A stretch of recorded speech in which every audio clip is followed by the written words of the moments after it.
Madalas we have the wrong impression na sinusubok tayo ng Diyos. Di ko alam if you would agree with me, pero I could not accept the idea that most of the time God tests us. Kasi alam ko na hindi ang Diyos ang sumusubok madalas. Ang sumusubok, tayo ang sumusubok sa Diyos. Pansinin niyo kapag tayo nananalangin, kapag tayo mayroong hinihiling, madalas mayroong kasamang pagsubok para sa Diyos. To the point na kailangan nating gamitin yung sinabi ni Pedro sa ating ebanghelyo ngayon. Ang sabi niya, kung totoong ikaw po iyan, hayaan mo kung pumariyan. Kasi nga, nung una, sinabi nila, ay multo. Pero sabi ni Jesus, ako ito, huwag kayong matakot.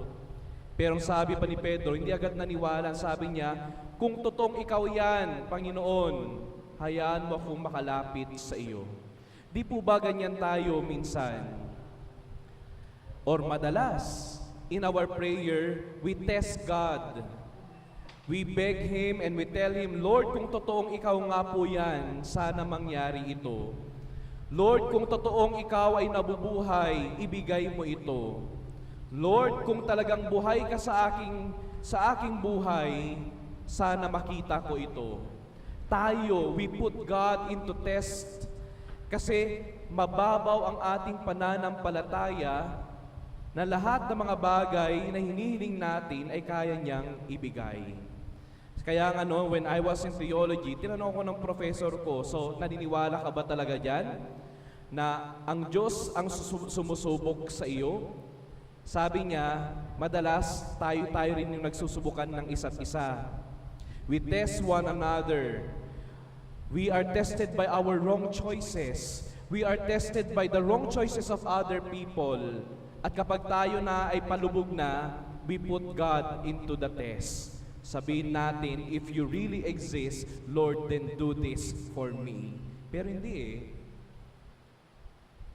Dapat sa bawat pagsubok na dumarating sa buhay natin, wala na dapat kasamang panakot sa Diyos.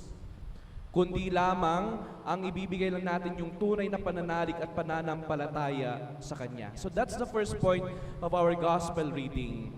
Tayo madalas ang sumusubok sa Diyos. Pangalawa, napaka-importante, sa ating ebanghelyo, tinuturo sa atin na when we lose our focus on God, we sink. Kaya naman kung aware kayo sa mga artista, sa mga mayayaman, sa mga successful na, nung nawala na ang Diyos sa buhay nila, nagsimula silang lumubog sa buhay. I was just reading last night the story of two comedians. They lose their sight. Nalubog sila sa utang dahil sa sugal. But later on, they did realize how important God is sa buhay nila. At doon, unti-unting nag-rebuild ng buhay nila until, sabi pa nga nung isa, Lord, kasi binigyan siya ulit ng pagkakataon para makapagtrabaho. Sabi niya, ito na ang sign, Lord, babangon ako ulit. Alam niyo, kapag nawala na yung focus natin sa Diyos, pwede tayong lumubog. Kahit gaano ka pa ka-talented, kahit gaano ka pa kayaman, ka-successful, name it all. If you lose sight sa Diyos, if you lose your sight sa Diyos, pwede kang lumubog. And that's what happened to Peter. He was already walking on water with Jesus. But when he lost sight of Jesus, when he lost his focus on Jesus, at nakita niya yung mga pagsubok, yung hangin, yung alon, doon na siya lumubog.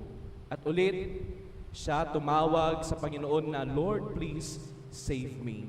And this is very important for all of us, my dear friends. Pari ka man, madre, servants, aktibo sa simbahan o hindi, nominal Catholics, kapag nawala ang Diyos sa buhay na yan, kapag nawala ang focus mo sa Diyos na yan, kahit na ikaw yung pinakatanyag, pinakamatalino, pinakasikat, pinakamagaling, lulubog at lulubog ka. So I hope and I pray that we do not lose our sight on Jesus, kasi yan lang yung magpapalakad sa atin sa ibabaw ng tubig. Kasi yan lang yung magpapakita sa atin ng mga mirakulo sa ating buhay. Yan lang yung magpapaalala sa atin na lahat kayang gawin ng Diyos basta hindi natin iaalis ang ating mga tingin, ang ating pagtingin kay Kristo na siya rin lang naman yung nagpahina, nagpakalma ng bagyo at alon na pinagdaraanan nila. So today, dalawa yung pagdarasal natin, my dear friends. Pangalawa, ang una, na sana we go out from the mentality of always testing God. Kasi madalas, we are being tested by our wrong choices and the wrong choices of other people. We suffer because of the sins that we commit and because of the sins that other people commit. At pangalawa, kapag tayo man ay nakakaranas na kung paano maglakad sa ibabaw ng tubig, naway huwag mawala ang ating tingin kay Kristo. Kasi kapag nawala ang pagtingin natin sa Kanya, makikita lang natin yung mga alon at problema at doon tayo babagsak at lulubog. So, ang pagdasal natin, Lord, let me not lose my sight sa iyo. Kasi alam ko na kapag nakatingin lamang ako sa iyo, magkakaroon ako ng lakas ng loob para lumakad sa ibabaw ng tubig kahit pa man din napakaraming alon at napakalakas ng hangin. Amen.